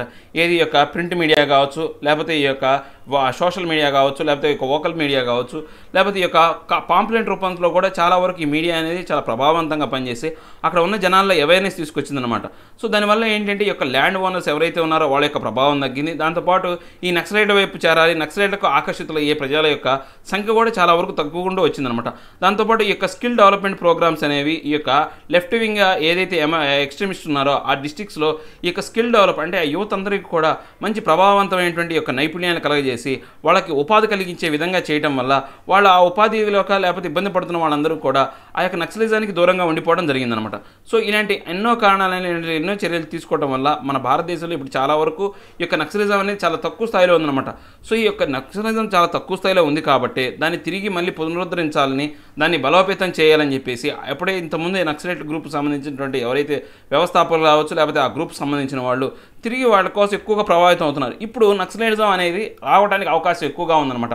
ఒకప్పుడు ఏం చేసేవాళ్ళంటే విద్య అనేది లేకపోవటం వల్ల, ఆ విద్య లేకపోవటం వల్ల ఏమైంది, చాలా మందికి యొక్క ఉపాధి అనేది లేదు. ఉపాధి లేకపోవడం వల్ల వాళ్ళు చాలా అంటే విద్య లేకపోవడం వల్ల అలా అవగాహన లేకపోవడం వల్ల వాళ్ళు చాలా వరకు అణిచివేత గురిపడ్డారు. అలాంటి అణిచివేత గురైన వాళ్ళు అందరూ కూడా నక్సలిజానికి ఎక్కువగా ప్రభావితులై అక్కడికి వెళ్ళిపోయారు. ఇప్పుడు పరిస్థితులు ఎలా ఉన్నాయంటే విద్య అందరికీ అందుబాటులోనే ఉంది, విద్య అందరూ చదువుతున్నారు. కానీ విద్యానంతరం ఉద్యోగాల కల్పన అనేది సరిగా లేదు. మన భారతదేశంలో చాలా వరకు ఈ యొక్క డిగ్రీలు చదివిన వాళ్ళు మనం చూసుకుంటే మనకు అన్ఎంప్లాయ్మెంట్ రేట్ అనేది చాలా ఎక్కువగా ఉంది. ఇప్పుడు ఇంతకుముందు విద్య లేని వాళ్ళు అంటే ఇబ్బంది పడే అంటే వాళ్ళు అణిచివేత గురైతే ఇప్పుడు విద్య ఉన్నవాడు కూడా అణిచివేత గురవుతున్నాడు అనమాట. దీనివల్ల ఏమవుతుందంటే బాగా చదువుకున్నవాడు కూడా ఉపాధి కోసమే ఇప్పుడు మెయిన్గా ఏంటి అంటే ఈ యొక్క సమస్యలు అనే వాటికన్నా చెప్పాలి అంటే ఉపాధి లేక కొంత ఈ యొక్క ఆదాయం గురించి ఒకవేళ వాటికి అట్రాక్ట్ అయ్యే అవకాశం ఉంది. ఇప్పుడు నక్సలైట్లందరూ కూడా అలాంటి విధానంతో ఉపాధి కల్పించే విధానంతో చాలామంది అట్రాక్ట్ చేస్తారన్నమాట. దీనికి ఎగ్జాంపుల్ ఏంటంటే మనం రీసెంట్గా మనం చూసినటువంటి ఈ యొక్క వైజాగ్లో జరిగినటువంటి ఈ యొక్క తెలుగుదేశం లీడర్ ఎప్పుడైతే తెలుగుదేశం పార్టీ ఉన్నప్పుడు ఆంధ్రప్రదేశ్లో జరిగినటువంటి యొక్క దాడిలో ఆ దాడిలో చాలా పాల్పడ్డ వాళ్ళు చాలామంది కూడా బాగా విద్యావంతులు అనమాట. అంటే అందరూ కూడా ఈ యొక్క బీటెక్ అలా చదివిన వాళ్ళు చాలామంది ఉన్నారు. దాంట్లో చాలామంది యొక్క ఎంబీఏ చేసిన వాళ్ళని కూడా పోలీసులు ఎన్కౌంటర్ చేయడం కూడా జరిగింది దీనికి సంబంధించి. సో వీళ్ళు ఏమవుతున్నారు అటు అట్రాక్ట్ అవుతున్నారు అనమాట. అలాంటి అట్రాక్షన్ కాకుండా గురి అవ్వకుండా ఉండాలంటే మన భారతదేశంలో ఇప్పుడు విద్య ఒక్కటే కాదు ఉద్యోగ కల్పన కూడా ఇవ్వాలన్నమాట. దాన్ని కూడా చేసే విధంగా ప్రభుత్వాలు అనేవి చర్యలు తీసుకోవాలి. ఒకవేళ అలాంటి జరగలేదనుకోండి చదువుకున్న యువతంతా కూడా అటువైపు ప్రభావితమయ్యే అవకాశం ఉందన్నమాట చాలా వరకు. So next, India registers highest daily cases currently. అంటే ఇది కోవిడ్-19 సంబంధించిందండి. మన భారతదేశంలో డైలీ ఇప్పుడు హైయెస్ట్ కేసెస్ అనేవి మనకు లోడ్ అవుతున్నాయి అనమాట. రోజు రోజుకి మనకు కౌంట్ వస్తూ ఉందన్నమాట. సో ఇప్పుడు ఆ లెక్క ప్రకారం మనం చూసుకుంటే ఇప్పుడు 8 ఆగస్టు వరకు మన భారతదేశంలో మొత్తం ఏంటి ఇండియా 60 ఏదైతే ఉందో 60,900 రెస్పెక్టివ్లీ అనమాట. ఏది యొక్క డెత్స్ మనం అంటే కోవిడ్-19 కేసులు అనేవి మనం చూస్తే ఒక రోజులో 60,000 కేసులు అనేవి ఫామ్ అయినాయి. దాంతోపాటు 900 మరణాలు ఒక రోజులో సంభవించాయి అనమాట. మనకు టోటల్గా ఈ యొక్క కౌంట్ చూసుకుంటే 20,86,123 అనేది టోటల్ కౌంట్. టోటల్ మరణాలు చూసుకుంటే 42,577 అనేది టోటల్ అనమాట. సో రికవరీ రేట్ చూసుకుంటే కనుక 68.22% అనేది. సో ఈ యొక్క రికవరీ రేట్ అవి బాగా ఉన్నప్పటికీ ప్రభావవంతంగా ఉన్నప్పటికీ కూడా కేసుల సంఖ్య మరణాల సంఖ్య అనేది రోజు రోజుకి పెరగడం అనేది కొంచెం మనం ఆందోళన చెందాల్సిన అంశం అనమాట. సో కరోనా వైరస్, మనం కరోనా వైరస్ గురించి మనం మాట్లాడుకుంటే ఇది కరోనా వైరస్ అనేది ఒక వైరస్ ఫ్యామిలీకి సంబంధించినటువంటి ఒక వైరస్ అనమాట. సో దీనికి సంబంధించినటువంటి దీంట్లో ఏది మిడిల్ ఈస్ట్ రెస్పిరేటరీ సిండ్రోమ్ ఒకటి మార్స్ అంటాం దీన్ని. తర్వాత next severe acute respiratory syndrome జాతికి చెందిన అంటే దీని యొక్క జాతికి చెందిన రోగాలు అనమాట ఈ యొక్క కరోనా వైరస్ సంబంధించినవి. సో ఈ యొక్క కరోనా వైరస్ని ఇంకో పేరు కూడా మనం పిలుస్తాం SARS-CoV-2 అంటాం అనమాట. అంటే సివియర్ అక్యూట్ రెస్పిరేటరీ కోవిడ్-2 అనే ఒక పేరుతో దీన్ని పిలుస్తాం అనమాట. సో ఈ యొక్క నావెల్ కరోనా వైరస్ చూస్తే కనుక ఈ వైరస్ అనేది మనకు ప్రీవియస్గా మనకు హ్యూమన్స్లో అనేది అంటే హ్యూమన్ టు హ్యూమన్ ట్రాన్స్మిషన్లో వస్తుందన్నమాట. కానీ ఇంతకుముందు ఎప్పుడు కూడా ఈ హ్యూమన్స్లో అనేది ఈ యొక్క వైరస్ అనేది ఎప్పుడూ లేదు. అంటే మన చరిత్ర మనం ఎప్పుడు భూమి పుట్టినప్పటి నుంచి మన యొక్క దేశాల్లో మన చరిత్ర చూసుకుంటే అప్పటి నుంచి కూడా ఈ వైరస్ అనేది ఎప్పుడూ లేదు. ఇది ఒక జీనోటిక్ వైరస్ అనమాట. జీనోటిక్ వైరస్ అంటే ఏంటంటే ఈ యొక్క అంటే జంతువుల నుంచి క్రూర మృగాల నుంచి మనకు వస్తుంది అనమాట. యాక్చువల్గా ఇది మనకు ఇంతకుముందు ఆల్రెడీ మనం చెప్పుకున్నాం అనమాట. ఇది బ్యాట్స్ నుంచి కోవిడ్ క్యాట్లో నుంచి మనకు ఈ యొక్క వ్యాధి అనేది సంక్రమిస్తూ ఉంటుంది అనమాట. ఈ యొక్క SARS-CoV అంటే సాక్స్ వ్యాధి కూడా సేమ్ అలానే అనమాట. ఈ యొక్క క్యాట్స్ నుంచి కోవిడ్ అంటే ఈ యొక్క కోవిడ్ క్యాట్లోకి వస్తుంది. ఏది బ్యాట్స్ నుంచి కోవిడ్ క్యాట్లోకి వస్తుంది. ఆ తర్వాత ఇప్పుడు మనకు వస్తుంది. ఆ తర్వాత హ్యూమన్స్కి ట్రాన్స్మిట్ అవుతుంది. ఏది చైనాలో ఈ యొక్క సాక్స్ అనే వ్యాధి కూడా 2002లో చైనాలో పుట్టింది. ఇక అంటే ఇప్పుడు ఈ కోవిడ్-19కి మనం ఒక ఏంటంటే ఈ యొక్క సాక్స్ ద్వారా దీనికి ఈ కోవిడ్-19 అనేది ఇలా వస్తుంది అని చెప్తున్నానని కానీ కరెక్ట్ అయినటువంటి నిర్దేశకాలు అనేవి లేవనమాట. కోవిడ్-19 అనేది ఎలా వస్తుంది, ఏ జంతువు నుంచి మనకు సంక్రమించింది అనే లెక్కలు అనేవి మనకి ఎవరికీ తెలియదు అనమాట. ఇప్పుడు ఈ యొక్క మార్స్ అనే వ్యాధి కనుక మనం చూసుకుంటే ఏంటంటే ఈ యొక్క అరేబియన్ క్యామెల్స్ నుంచి హ్యూమన్స్లో అంటే ఎక్కువగా ఈ యొక్క క్యామెల్స్ అనేవి సౌదీ అరేబియాలో ఉంటాయి కాబట్టి ఈ యొక్క సౌదీ అరేబియాలో ఈ యొక్క మార్క్స్ అనే వ్యాధి అనేది 2012లో రావడం జరిగిందనమాట. సో ఈ యొక్క సోర్స్ చూసుకుంటే కనుక ఈ నావల్ కరోనా వైరస్కి ఇప్పటి వరకు కూడా ఎవ్వరు అంటే మనకు చాలా వరకు దీని మీద విభిన్నమైనటువంటి కథనాలు ఉన్నాయన్నమాట. సరైనటువంటి అంశాలు అనేవి ఎవరు చెప్పలేకపోతున్నారు ఈ కోవిడ్-19 అనేది ఎలా సంక్రమించింది అనేది. సో మనకు కనుక సైన్స్ అండ్ సింటమ్స్ కనుక మనం చూసుకుంటే ఏంటంటే ఈ యొక్క ఎక్కువగా రెస్పిరేటరీకి సంబంధించినటువంటి సమస్య వస్తుంది. తర్వాత ఫీవర్ వస్తుంది, కాఫ్ వస్తుంది, షార్ట్నెస్ ఆఫ్ బ్రీత్ అంటే ఈ యొక్క శ్వాస తీసుకోవడంలో సమస్య అనేది ఏర్పడుతుంది. సో దాంట్లో బ్రీతింగ్ డిఫికల్టీస్ అనమాట. అంటే ఈ యొక్క దానివల్ల ఏమవుతుంది మనం ఎక్కువగా శ్వాస అనేది తీసుకోవడానికి కష్టపడతాం అనమాట. సో ఈ యొక్క కారణాల వల్ల ఈ యొక్క వీడి యొక్క సిమ్టమ్స్ అనమాట. యాక్చువల్గా ఈ యొక్క SARS-CoV-2 వైరస్ ఏం చేస్తుందంటే మన బాడీలో ఉన్నటువంటి ఈ యొక్క లంగ్స్ మీద అటాక్ చేస్తుంది. లంగ్స్ మీద అటాక్ చేసిన తర్వాత లంగ్స్లోకి ఎప్పుడైతే రక్తం ఫ్లో అవుతుందో ఆ రక్తాన్ని గడ్డగట్టే విధంగా చేస్తుందన్నమాట. ఆ రక్తం గడ్డగట్టడం వల్ల ఏమవుతుందంటే ఈ యొక్క లంగ్స్లో ఉన్నటువంటి సన్న సన్న వీన్స్ ఏవైతే ఉన్నాయో అవి బ్లాక్ అయిపోతాయి. అంటే మన బాడీలో రక్తం అనేది లంగ్స్లోకి ఎందుకు ప్రవహిస్తుంది అంటే ఆక్సిజన్ని శరీరాన్ని మొత్తానికి సప్లై చేయడానికి వస్తుంది. ఎప్పుడైతే ఆక్సిజన్ అనేది సప్లై చేయకుండా రక్తం అనేది గడ్డగట్లిపోతుందో అంటే మన బాడీలోకి ఆక్సిజన్ సప్లై చేసేది బ్లడ్. సో ఆ బ్లడ్ తీసుకెళ్లాల్సిన ఆక్సిజన్ అనేది వెళ్ళదు. దానివల్ల మన బాడీలో ఉన్నటువంటి మెయిన్ ఆర్గాన్స్ ఉన్నటువంటి లివర్, కిడ్నీలు అనేవి ముఖ్యంగా దారుణంగా దెబ్బతింటాయి అనమాట. సో కిడ్నీ ఫెయిల్ అవుతుంది, తర్వాత లివర్ అనేది ఫెయిల్ అవుతుంది అనమాట. అంటే మన బాడీ సరిగా వర్క్ అవ్వాలి, ఫంక్షనాలిటీ సరిగా ఉండాలంటే మన బాడీకి ఆక్సిజన్ అనేది చాలా అవసరం. సో దీని మీద అటాక్ చేస్తుంది. సో ఈ యొక్క ఫినామినా ద్వారా ఏమవుతుంది, ఆ యొక్క పేషెంట్ అనేవాడు పూర్తిగా అంటే ఎప్పుడైతే కిడ్నీ వీక్ అవుతో ఆటోమేటిక్గా పేషెంట్ అనేవాడు మన బాడీలో ఎనర్జెటిక్ ఐటమ్ ఏదంటే కిడ్నీగా బాగా స్ట్రెంగ్గా ఉంటేనే మనం ఏ పనైనా చేయగలం, ఏవైనా ఆడగలం. కిడ్నీ సమస్య ఉన్నవాళ్ళు ఏ ఆటలు కానీ పరిగెత్తడాలు కానీ అలాంటివి చేయలేరు, వాళ్ళకి ఎనర్జీ అనేది ఉండదు. సో మన బాడీలో ఎనర్జీ జనరేట్ చేసేది ఏంటంటే కిడ్నీ అనమాట. సో ఆ కిడ్నీ ఎప్పుడైతే ఫెయిల్ అవుతుందో ఆటోమేటిక్గా మన బాడీలో ఎనర్జీ తగ్గిపోతుంది. దానివల్ల అన్ని ఆర్గన్స్ అనేవి at a time short span of టైంలో ఫెయిల్ అవుతాయి అనమాట. సో మన సివియర్ కేసెస్ ప్రకారం చూసుకుంటే ఈ యొక్క వైరల్ ఇన్ఫెక్షన్ అనేది ఈ యొక్క నిమోనియా, ఒక కిడ్నీ ఫెయిల్యూర్ చెప్పాం కదా, కిడ్నీ ఫెయిల్యూర్ తర్వాత డెత్ అనేది వస్తుంది. నిమోనియా అంటే రక్తహీనత అంటాం మనం. తర్వాత కిడ్నీ ఫెయిల్, రక్తహీనత అంటే ఏముంది, రక్తం గడ్డకట్టింది అనుకోండి, కదలకుండా ఉంటే ఇంకా రక్తహీనతే కదా. నెక్స్ట్ కిడ్నీ ఫెయిల్యూర్, తర్వాత డెత్ అనమాట. ఈ యొక్క వ్యాధి అనేది హ్యూమన్ టు హ్యూమన్ ట్రాన్స్మిట్ అవుతుంది అనమాట. ఈ నోవెల్ కరోనా వైరస్ అనేది ఈ ట్రాన్స్మిట్ అనేది ఇంక్యుబేషన్ పీరియడ్లో కూడా, అంటే ఇంక్యుబేషన్ పీరియడ్ అంటే ఏంటి అంటే ఆ వ్యాధి అభివృద్ధి చెందే దశను మనం ఏమంటామంటే ఇంక్యుబేషన్ పీరియడ్ అంటాం అనమాట. అంటే అది పునరుత్పత్తి జరిపి ఆ యొక్క వ్యాధి అనేది ఆ యొక్క క్రిములను పెంచుకుంటుంది అనమాట. ఆ యొక్క ఇంక్యుబేషన్ పీరియడ్లో కూడా ఈ యొక్క వ్యాధి అనేది ఒకరి నుంచి ఒకరికి సంక్రమిస్తుంది అనమాట. అంటే వ్యాధి లక్షణాలు లేనప్పటికీ కూడా ఈ వ్యాధి అనేది ఒకరి నుంచి ఒకరికి సంక్రమించే అవకాశం ఉందన్నమాట. సో ఇప్పుడు మనం భారతదేశమే కాకుండా ప్రపంచం మొత్తం కూడా కరోనా వైరస్కి ఇంత భయపడుతున్నామంటే ఇది హ్యూమన్ టు హ్యూమన్ ట్రాన్స్మిట్ అయ్యేది కాబట్టి డైరెక్ట్, అంటే ఎటువంటి మీడియం అవసరం లేదు, ఒక గాలి మీడియం అనమాట. ఆ తుంపలు పడితే చాలు. ఇంతకుముందు ఏంటి, ఏ వ్యాధి అయినా కానీ దోమలో ఏవైనా ఉంటే ఆ యొక్క జీవాన్ని మన మధ్యలో కంట్రోల్ చేయగలిగితే ఆ యొక్క వ్యాధి అనేది ట్రాన్స్మిషన్ అనేది ఆగిపోయేది. కానీ ఇది ఏంటంటే డైరెక్ట్గా హ్యూమన్ టు హ్యూమన్ ట్రాన్స్మిట్ అవుతుంది. పెద్దగా దూరం కూడా అవసరం లేదు, 2 feet లోపల కనుక మనకు ఉంటే కనుక ఈ వ్యాధి ట్రాన్స్మిట్ అవుతుంది. కాబట్టి ప్రపంచం అంతా ఇది భయంకరమైనటువంటి అంటువ్యాధిగా ప్రబలిపోయిందనమాట. సో ఈ యొక్క ఇంక్యుబేషన్ పీరియడ్ అనేది చాలా వరకు మనం చూసుకుంటే ఈ యొక్క సిమ్టమ్స్ అనేవి కనపడడం అనమాట. సిమ్టమ్స్ కనపడకుండానే ఆ యొక్క డిసీజ్ అనేది ట్రాన్స్మిట్ అవుతుంది అనమాట. జనరల్గా వీళ్ళు అంటే సైంటిఫిక్ లెక్కల ప్రకారం ఈ యొక్క ఇంక్యుబేషన్ పీరియడ్ ఈ యొక్క COVID-19 సంబంధించి 1 day నుంచి 12.5 days ఉంటుంది అనమాట. ఈ యొక్క సాక్స్ ఫ్యామిలీకి సంబంధించినటువంటి మార్క్స్, తర్వాత సాక్స్ సంబంధించినటువంటి ఈ యొక్క COVID-19 ఇవన్నీ కూడా 14 days వరకు కూడా, అంటే 1 to 40 days వరకు కూడా వీటికి ఇంక్యుబేషన్ పీరియడ్ అనేది ఉంటుందన్నమాట. అందుకే మనల్ని 14 days హోమ్ క్వారంటైన్ అంటారు. ఆ 14 days అనేది ట్రాన్స్మిషన్ అవ్వకుండా. So next treatment. ఈ యొక్క ట్రీట్మెంట్ సంబంధించినటువంటి ఈ యొక్క వైరల్ ఇన్ఫెక్షన్స్ అన్నిటి కూడా ఎక్కువ శాతం మన ట్రీట్మెంట్ కానీ మందులు కానీ అవైలబిలిటీ అనేది చాలా తక్కువగా ఉంటుందన్నమాట. వాటి యొక్క సిమ్టమ్స్ బట్టి మాత్రమే, ఈ యొక్క ఫ్లైట్ అవుట్ని బట్టి మాత్రమే ఆ వైరస్ అనేది మనం ఐడెంటిఫై చేసి ఆ సిమ్టమ్స్ తగ్గట్టు మందులు ఇచ్చి ఆ యొక్క సిమ్టమ్స్ని తగ్గిస్తాం. దాంతోపాటు ఏంటంటే మన బాడీలో ఉన్నటువంటి ఇమ్యూనిటీ సిస్టమ్ అనే దాన్ని బూస్టప్ చేస్తాం. దానివల్ల మాత్రం ఈ యొక్క వ్యాధి అనేది తగ్గుతుంది. కొన్ని వైరల్ డిసీజెస్కి మనం వ్యాక్సిన్ రూపంలో కొంతవరకు సహాయకారిగా ఉంటుంది, కానీ అన్ని వైరల్ డిసీజ్ మాత్రం వ్యాక్సిన్ అనేది ఉండదన్నమాట. అన్ని వైరస్ డిసీజ్కి వ్యాక్సిన్ అనేది అవైలబిలిటీలో ఉండదు. సరే, మనం ఇప్పుడు కనుక చూసుకుంటే ఈ యొక్క కరోనా వైరస్కి సంబంధించినటువంటి ఈ యొక్క వ్యాక్సిన్ అనేది ఈ యొక్క డెవలప్మెంట్ స్టేజ్లో ఉందన్నమాట. అంటే ఇప్పుడు మనం చూస్తే HIV అనేది అది కూడా వైరస్ సంబంధించింది, దానికి వ్యాక్సిన్ అని లేదు. అలా చాలా రకాలైనటువంటి వైరస్లకి వ్యాక్సిన్ అనేది లేదు. ఎందుకంటే ఇవన్నీ కూడా DNA ఉండదు ఈ యొక్క వైరస్లో.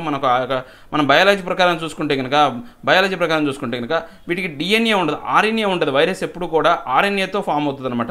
సో RNA దానికి రూపాంతరం చెందే అవకాశం ఉంటుంది అనమాట. మనం వ్యాక్సిన్ తయారు చేసినప్పటికీ కూడా అది వేరే ఫామ్లో ట్రాన్స్మిట్ అయింది అనుకోండి, ఆ వ్యాక్సిన్ అనేది ప్రభావితంగా పనిచేయదు అనమాట. బ్యాక్టీరియా మాత్రం DNA సంబంధించినటువంటి రోగాలు అనమాట. అందుకే బ్యాక్టీరియాకి ఈజీగా మనకు వైరస్ అంటే ఒక వ్యాక్సిన్ అనేది తయారు చేయొచ్చు అనమాట. సో ఇప్పుడు మనం చూసుకుంటే కనుక దీనికి మంచి స్ట్రాటజీ ఏంటి అంటే ప్రివెన్షన్. అంటే ఈ యొక్క ప్రివెన్షన్ రాకుండా మనం ఏంటంటే రెగ్యులర్ హ్యాండ్ వాషింగ్ చేయాలా, యూజ్ ఆఫ్ ఫేస్ మాస్క్లు వాడాలా, తర్వాత ఫిజికల్ డిస్టెన్స్ అనేది మెయింటైన్ చేయాలి. మనం చెప్పాం కదా ఫిజికల్ డిస్టెన్స్, సోషల్ డిస్టెన్స్ అనేది అది మెయింటైన్ చేసినప్పుడు మాత్రమే అంటే వైరస్ లాంటి వ్యాధులని మనం ట్రీట్మెంట్ కన్నా ప్రివెన్షన్ అనేది బెస్ట్ అనమాట. ఎందుకని వాటికి సరైనటువంటి ట్రీట్మెంట్ అనేది లేదు. Next wind energy generation picks up అయిన తమిళనాడు. అంటే ఈ యొక్క విండ్ ఎనర్జీ అనేది తమిళనాడు రాష్ట్రంలో బాగా ఎనర్జీ అనేది రోజు డెవలప్ చేస్తున్నారు అనమాట. అంటే ఈ యొక్క మనకు రెన్యూవబుల్ రీసోర్సెస్ అనేవి 2 రకాలు ఉన్నాయి. నాన్ రెన్యూవబుల్ రీసోర్సెస్ అంటే మనం వాడామనుకోండి కొంతకాలానికి అవి అయిపోతాయి అనమాట. అంటే తిరిగి ఉత్పత్తి అవ్వవు, అవి అంటే పునరుత్పత్తి అవ్వవు అనమాట. కానీ రెన్యూవబుల్ రీసోర్సెస్ అంటే మనం ఎంత వాడినా కానీ అవి వస్తూనే ఉంటాయి. ఇప్పుడు మనకు solar energy, wind energy, టైడల్ energy ఇవన్నీ కూడా ప్రకృతిలో సహసిద్ధంగా వచ్చేటువంటి ఎనర్జీస్ అనమాట. సోలార్ అంటే సూర్యరశ్మి నుంచి వచ్చేది. తర్వాత ఈ యొక్క విండ్ ఎనర్జీ అంటే గాలి తిరిగినప్పుడు ఆ గాలి ఎనర్జీ ద్వారా మనం పవర్ జనరేట్ చేసుకోవచ్చు. టైడల్ ఎనర్జీ అనేది ఉంది. ఆ టైడల్ ఎనర్జీ అంటే ఏంటి, ఈ యొక్క అలలు ఏవైతే ఉన్నాయో సముద్రంలో ఉన్నటువంటి అలలు అనేవి ఎప్పుడు ఎగిసిపడుతూనే ఉంటాయి. పౌర్ణమి సమయంలో అలలు అనేవి ఇంకా ఎక్కువగా వస్తాయి. సో ఇలాంటి టైడల్ రూపంలో ఎనర్జీ అనేది ఫామ్ అవుతుంది. అవి తర్వాత బయోగ్యాస్ అంటాం. బయోగ్యాస్ అంటే మన యొక్క వేస్టేజ్ ఏదైతే ఉందో, మన యొక్క రోజు చేసే చర్యల వల్ల చాలా వరకు వేస్ట్ వస్తుంది మనకు. అంటే మన ఇంట్లో తీసుకున్న ఆహార పదార్థాలు వంటలో నుంచి కావచ్చు, మనం చేసుకునే కన్స్ట్రక్షన్ వర్క్లో నుంచి కావచ్చు, లేకపోతే ఈ యొక్క వుడ్ వర్క్లో నుంచి కావచ్చు, ఇలాంటి చాలా అంశాల నుంచి వేస్ట్ అనేది వస్తుంది అనమాట. అలాంటివి. సో ఇలాంటివన్నీ కూడా రినవబుల్ అంటాం అనమాట. అంటే మనం ఎంత చేస్తున్నా కానీ మళ్ళీ తిరిగి పునరుత్పత్తి పునరుత్పన్నం అవుతూనే ఉంటాయి అనమాట. వీటిని ఏమంటామంటే మనం రినవబుల్ ఎనర్జీ రిసోర్సెస్ అంటాం అనమాట, సోర్సెస్ అంటాం. సో మనం వీటి ప్రకారం చూసుకుంటే ఇవన్నీ కూడా న్యాచురల్ ప్రాసెస్ అనమాట. వీటికి మనం ఎడిషనల్గా ఏం వర్క్ చేయాల్సిన అవసరం లేదు. అవి సర్వసాధారణంగా న్యాచురల్గా అనేవి తయారవుతాయి అనమాట. సో ఇప్పుడు మనం చూసుకుంటే అలాంటి వాటిని సన్లైట్, విండ్, తర్వాత ఫాలింగ్ వాటర్, అంటే ఇప్పుడు మనకు హైయెస్ట్ ప్లేసెస్ నుంచి పెద్ద పెద్ద శిఖరాల నుంచి వాటర్ అనేది కింద పడుతూ ఉంటుంది, అది కూడా న్యాచురల్గానే. తర్వాత సీ వేవ్స్, మనం ఇందాక చెప్పుకున్నాం టైడ్స్ అంటాం వీటి, సీ వేవ్స్. నెక్స్ట్ జియోథర్మల్ అనమాట. జియోథర్మల్ హీట్ అంటే భూమి అనేది ఈ యొక్క సూర్యరశ్మి కారణంగా కొంత హీట్ అవుతుంది. సో ఆ హీట్ అనేది మళ్ళీ రాత్రిపూట అట్మాస్ఫియర్లోకి రిలీజ్ చేయబడుతుంది అనమాట. దీన్ని ఏమంటారంటే జియోథర్మల్ హీట్ అనమాట. తర్వాత బయోమాస్ అంటే మనం వేస్టేజ్ అనమాట. మనం తీసుకున్న ఆహారం రూపంలో వచ్చే వేస్ట్ కావచ్చు, లేకపోతే మనం ఆహారం వండేటప్పుడు వచ్చే వేస్ట్ కావచ్చు, మన గృహంలో మన యొక్క కార్యకలాపాలు వచ్చేటప్పుడు వేస్ట్ కావచ్చు, ఇలా అన్ని రకాలైనటువంటి వేస్ట్ని కూడా మనం బయోమాస్ అంటే ఇవన్నీ కూడా మనం ఈ యొక్క హీట్ని కానీ ఎలక్ట్రిసిటీని కానీ తయారు చేసుకునే అవకాశాలు ఉన్నటువంటి రినవబుల్ రిసోర్సెస్ అనమాట. Can never be exhausted. అంటే ఇవి ఎప్పుడు కూడా పూర్తిగా అంతరించిపోవడం అనేది ఉండదు. ఇవి ఎప్పుడు కూడా పూర్తిగా ఇవి అంతరించిపోయినంటే సృష్టి మొత్తం మన మనుషులు కూడా ఉండవు అనమాట. ఇవి ఉన్నంతకాలం మనం ఉంటాం. ఇవి మనం లేవు అంటే ఇవి లేవు అంటే మనం లేవు, మనం లేకపోతే ఇవి లేవు అనమాట. సో ఇలా ఇంటర్కనెక్టెడ్ కాబట్టి సో ఇవన్నీ కూడా ఎప్పుడు కూడా కంటిన్యూస్గా ఉంటాయి అనమాట. వీటిని ఏమంటామంటే నాన్ కన్వెన్షనల్ ఎనర్జీ రిసోర్సెస్ అంటాం. అంటే మన కన్వెన్షనల్ ఎనర్జీ రిసోర్సెస్ అంటే కూడా ఈ యొక్క క్రూడ్ ఆయిల్ వీటన్నిటి కూడా మన కన్వెన్షన్ అంటే సాంప్రదాయబద్ధమై, ఇవన్నీ నాన్ కన్వెన్షనల్ అంటే సాంప్రదాయబద్ధమైన కావన్నమాట. సో ఇక్కడ మేజర్ టైప్స్ చూసుకుంటే solar energy, wind energy, bio energy, next hydro energy, next thermal energy, తర్వాత వేవ్ అండ్ టైడల్ ఎనర్జీ. ఇవి ముఖ్యమైనటువంటి ఎనర్జీస్ అనమాట. దీంట్లో మనం ముఖ్యంగా చూసుకుంటే ఈ యొక్క సోలార్ ఎనర్జీ మనం చూసుకుంటే మన భారతదేశం అనేది చాలా వరకు దీంట్లో డెవలప్ అయిందనమాట. ఇంతకుముందు చూసుకున్న పరిస్థితుల కన్నా కానీ ఈ యొక్క ఎనర్జీ అనేది మనం చూసుకుంటే సోఫిస్టికేటెడ్ టైమ్స్ అంటే ఇంతకుముందు లెక్క కన్నా కొన్ని వందల రెట్లలో మనం బాగా అభివృద్ధి చెందామన్నమాట. మనకు సోలార్ ఎనర్జీ ఎక్విప్మెంట్ అనేది యాక్చువల్గా 15,000 టైమ్స్ అనేది వరల్డ్ యాన్యువల్గా అంటే మన భూమి మీద యొక్క ఏంటి అంటే ఈ యొక్క సోలార్ ఎనర్జీ ఎలా పడుతుంది అంటే మనకు ఒక సంవత్సరంలో ఈ భూమి మొత్తానికి అవసరమయ్యే ఎనర్జీ ఏదైతే ఉందో దానికి 15,000 రెట్ల ఎనర్జీ అనేది ఈ యొక్క సూర్యుడి దగ్గర నుంచి భూమి అనేది ప్రతి సంవత్సరం అందుకుంటూ ఉంటుందన్నమాట. అంటే ఒక సంవత్సరంలో భూమికి కావాల్సినటువంటి అంటే భూమి మీద ఉన్నటువంటి మానవాళికి కావాల్సిన ఎనర్జీ ఏదైతే ఉందో అలాంటి ఎనర్జీలు అనేవి 15,000 రెట్ల ఎనర్జీ అనేది ఆ సూర్యుడి దగ్గర నుంచి మనకు ప్రతి సంవత్సరం అనేది భూమికి అందుతూ ఉంటుందన్నమాట. అంటే మనం ఒక్కసారి కనుక ఆ ఎనర్జీని మనం క్యాప్చర్ చేసుకోగలిగితే మనం ఆ సంవత్సరం మొత్తం కూడా ఈ భూమి మీద ఉన్నటువంటి మానవాళందరికీ కావాల్సినటువంటి ఈ యొక్క పవర్ సంబంధించినటువంటి ఎనర్జీకి సంబంధించినటువంటి ఏవైతే రిక్వైర్మెంట్ అనేది ఫుల్ఫిల్ చేయొచ్చు అనమాట. కాకపోతే ఆ టెక్నాలజీ అనేది మనకి ఇంతవరకు తెలియదు అనమాట. సో ఇప్పుడు మన భారతదేశం అనేది ఈ యొక్క సోలార్ ఎనర్జీకి సంబంధించినటువంటి చాలా వరకు ఎనర్జీ అనేది దాన్ని రిసీవ్ చేసుకుంటుంది అనమాట. 5 to 7 కిలోవాట్ పర్ అంటే మీటర్స్ స్క్వేర్ మీటర్కి సంబంధించి ఒక 5 నుంచి 7 కిలోవాట్ అనేది అంటే మన భారతదేశంలో ఉన్నటువంటి యొక్క పరికరాలు ఏవైతే ఉన్నాయో సోలార్ ఎనర్జీని జనరేట్ చేసే యొక్క స్టేషన్లు ఏవైతే ఉన్నాయో ఒక స్క్వేర్ కిలోమీటర్లో అంటే ఒక స్క్వేర్ మీటర్లో నాట్ స్క్వేర్ కిలోమీటర్ అండి.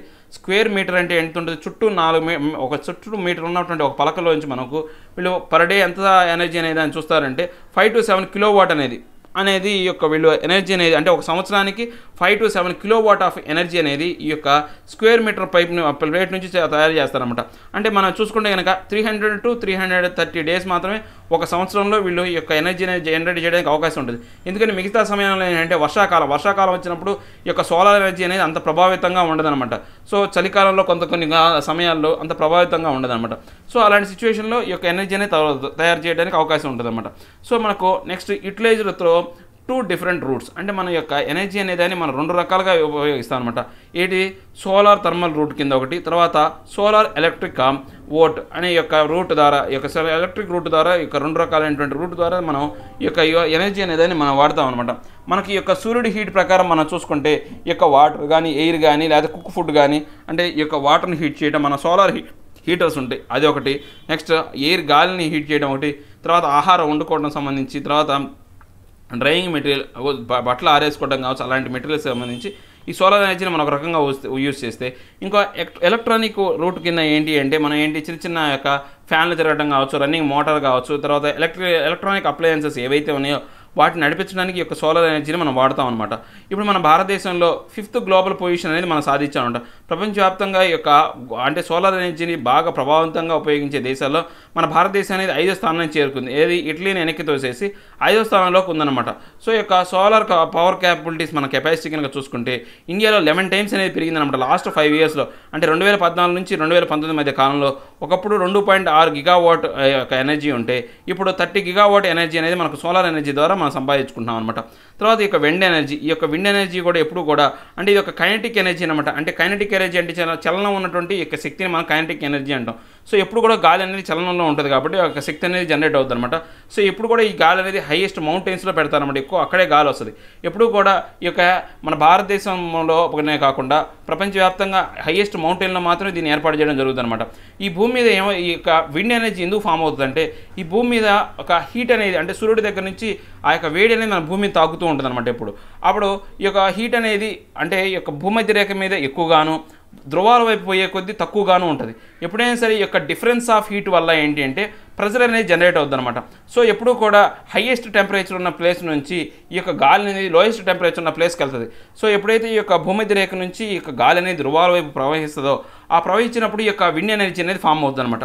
ఈ విండ్ ఎనర్జీ అనేది ఫామ్ అవడానికి బేసిక్ అనేది అంటే ఈ యొక్క విండ్ ఎనర్జీని మనం తయారు చేసుకోవాలంటే ఆ యొక్క విండ్ స్పీడ్ అనేది మినిమం 15 km/h ఉండాలి. గంటకు 15 కిలోమీటర్ల వేగంతో ఆ గాలి వీచినప్పుడు మాత్రమే ఈ యొక్క విండ్ ఎనర్జీ అనేది పనిచేస్తుంది అనమాట. మన భారతదేశంలో మనం చూసుకుంటే కనుక ఈ యొక్క గ్రాస్ విండ్ పవర్ అనేది 202 గిగావాట్స్ అనేది మొత్తం 100 మీటర్ అంటే ఈ యొక్క 100 metre and above ground level మీద అంటే 100 మీటర్లు నేను చెప్పే కదా హైయెస్ట్ కొండ ప్రాంతాలని 100 మీటర్ల కన్నా ఎత్తున్నటువంటి ఈ యొక్క ప్రదేశాల్లో మాత్రమే ఈ యొక్క ఎనర్జీ అనేది తయారు చేస్తారనమాట. సో ఈ యొక్క 95% ఆఫ్ ద విండ్ ఎనర్జీ అనేది మన భారతదేశంలో ఏపీ, గుజరాత్, కర్ణాటక, మధ్యప్రదేశ్, మహారాష్ట్ర, రాజస్థాన్, తమిళనాడు ఇవన్నీ కూడా హిల్లీ స్టేషన్సే. మనకైతే ఏపీలో అయితే చూసుకుంటే కొండలు అనేవి చాలా ఉన్నాయి. తిరుపతి కొండలని, నల్లమల ఫారెస్ట్ కొండలని, నీలగిరి అనేవి చాలా ఉన్నాయి. సో ఇక కర్ణాటక అంతే, మధ్యప్రదేశ్ అంతే, మహారాష్ట్ర, రాజస్థాన్ ఇవన్నీ కూడా కొండ ప్రాంతాలు కాబట్టి 95% మన భారతదేశంలో ఉన్నటువంటి విండ్ ఎనర్జీ అనేది ఈ యొక్క రాష్ట్రాల నుంచే వస్తుందన్నమాట. సో మనకి ఇప్పుడు ఈ తమిళనాడు మనకు న్యూస్లో ఉన్న ప్రకారం చూసుకుంటే తమిళనాడు ఈ యొక్క విండ్ ఎనర్జీకి సంబంధించినటువంటి ఈ యొక్క ప్రకారం ఏంటంటే చాలా పీక్స్లో ఈ యొక్క విండింగ్ డేస్లో వీళ్ళు ఎక్కువగా ఎనర్జీని తయారు చేస్తున్నారు అనమాట. ఇప్పుడు 2019 మార్చి ప్రకారం చూసుకుంటే తమిళనాడు అనేది 8,968 మెగావాట్ ఎనర్జీ కెపాసిటీ అనేది పెంచుకుందనమాట. చూడండి, నేను ఆల్రెడీ మన తమిళనాడు గురించి ఒక ఇండస్ట్రియల్ పరమైనటువంటి ఆర్టికల్ చెప్పుకున్నాం.